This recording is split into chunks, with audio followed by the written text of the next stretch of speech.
On this video, I am going to be reading from the book of Genesis, Bereshit, chapter 1, and I'm going to try to hold it to 10 minutes, looking at the grammar, grammatical analysis, commentary, and a New Testament application.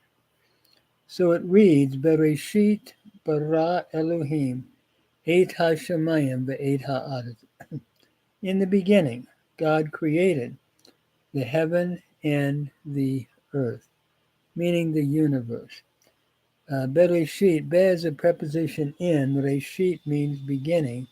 Bara is a cow perfect, third masculine singular from the root bara, to create. So God created, and then we have the sign of the direct object, Et ha-shamayim ve'et ha'aretz, the heavens and the earth. Ha-shamayim means the heavens, ha is the definite article, and it's a dual form, ayim, but it's looking at the universe, really, the heavens, the ha'aretz, another article, and the earth.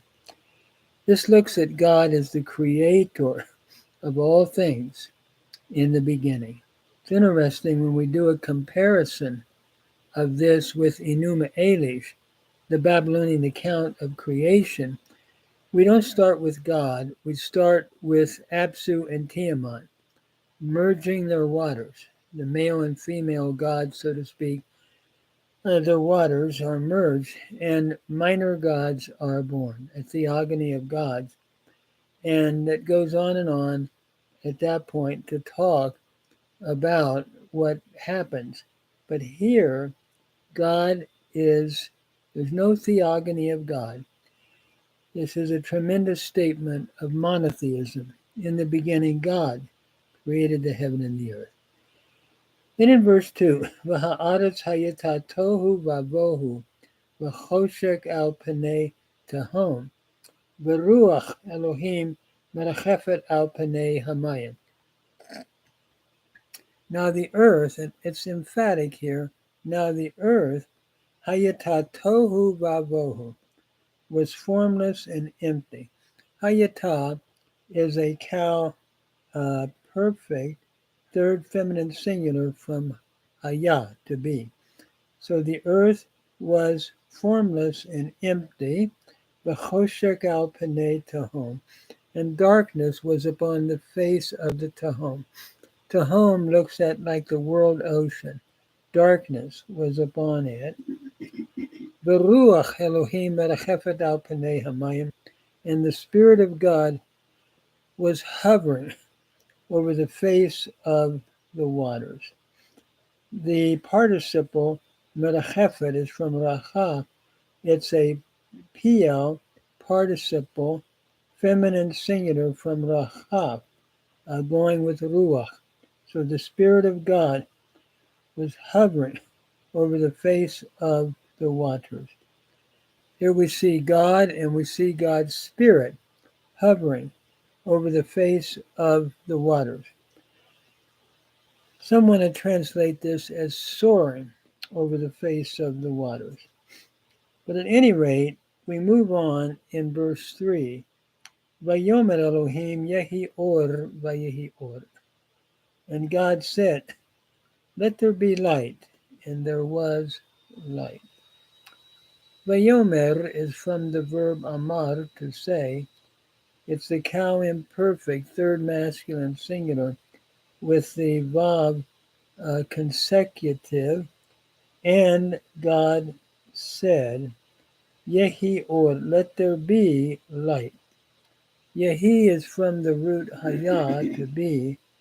It's a cow imperfect jussive, like a command. So let there be or, let there be light, vayehi or, and there was light. Notice God is like a king on the throne. He is commanding, and things are happening. In chapter 1, we see the kingship of God. In chapter 2, God is a poet, a potter. So we have two models, that of a king, that of a potter. And here, as a king, He is shouting out the command, let there be, and it was so. Vayar Elohim et haor kito, vayevdel Elohim bein haor uvein hachoshek. And God saw the light that it was good. And God caused a division between the light and between the darkness. Notice here, Vayar Elohim, Yar is a cow imperfect, third masculine singular, from Ra'ah, a lamed hay verb where the hay has elided.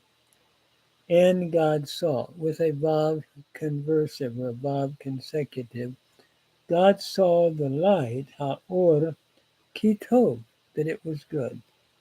Vayevdel Elohim, and God divided, bein ha'or uvein ha'choshet.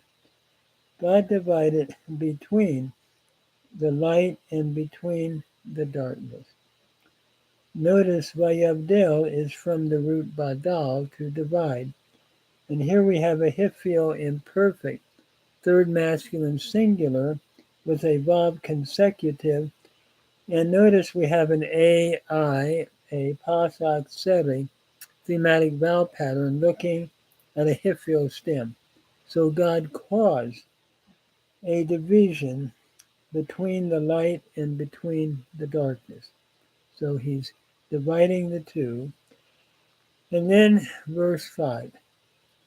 Vayikra Elohim la'or yom, v'lachoshek bara laila, vayhi erev vayhi boker, yom achad. And God called literally to the light. Notice Vayikra is from kara. It's the cow imperfect, third masculine singular from kara, with a vav consecutive, and God called to the light.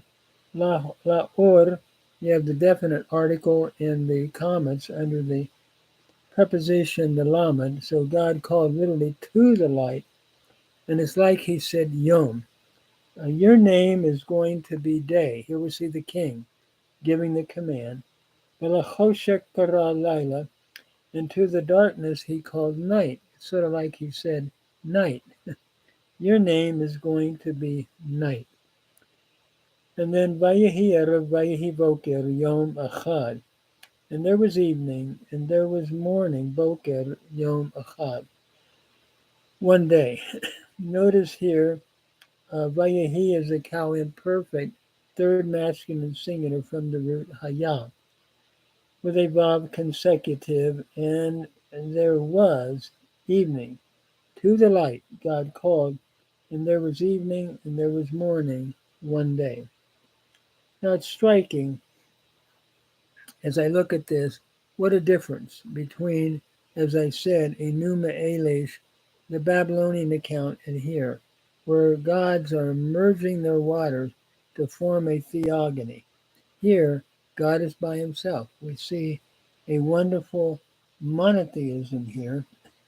And also, we see God, we see his word, God said, and we see the Spirit of God. And I see, as a Christian minister, three aspects of God, which to me gives implication of the Trinity, seen through New Testament lenses. We have God, we have the Spirit, and we have the Word. And John will talk about the Word. It's also interesting, as we go to John 1, it reads, En arke ein halagas, kai halagas ein prostantaan, kai taas ein halagas. And the Word in the beginning was the Word, and the Word was face to face with God, and the Word was God. Three statements that John makes that are Christological. The Word, which is Christ, was always in the beginning, eternal. The Word was always face to face with God. And thirdly, the Word was fully divine. And Jesus Christ is the Word in John. And then it's interesting as we look at, I've talked about this in previous videos, the Memra is the Aramaic word for word that's used in Targum Onkelos God created, and the Word said, the Memra said. And I can't help but feel that John is thinking of the Aramaic word Memra. We might say in the beginning was the Memra. And the Memra was face to face with God, and the Memra was God, or the Word. So in John 1, we see a beautiful application. We also have in him was life, because God is living, and the life was the light of men. And the light shines in the darkness, and the darkness could not mug it, or understand it, or overcome it. And I think that John is making a wonderful application of Christ. That is, the Word was always face to face with God, the Word was always God, and the Word was eternal. And the Word had life, that is, Jesus is life, and in him is the light for mankind. I am the light of the world, Jesus said. And the light shines in the midst of the darkness, and the darkness can not only not comprehend it, but overcome it.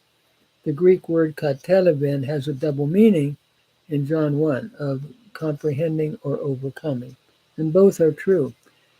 The Word, Jesus, continues to shine in the darkness, and the darkness cannot mug it out. And I believe that's still happening today, even in the midst of a lot of darkness that we see in this world. Jesus Christ still shines in the hearts of those who put their faith in him.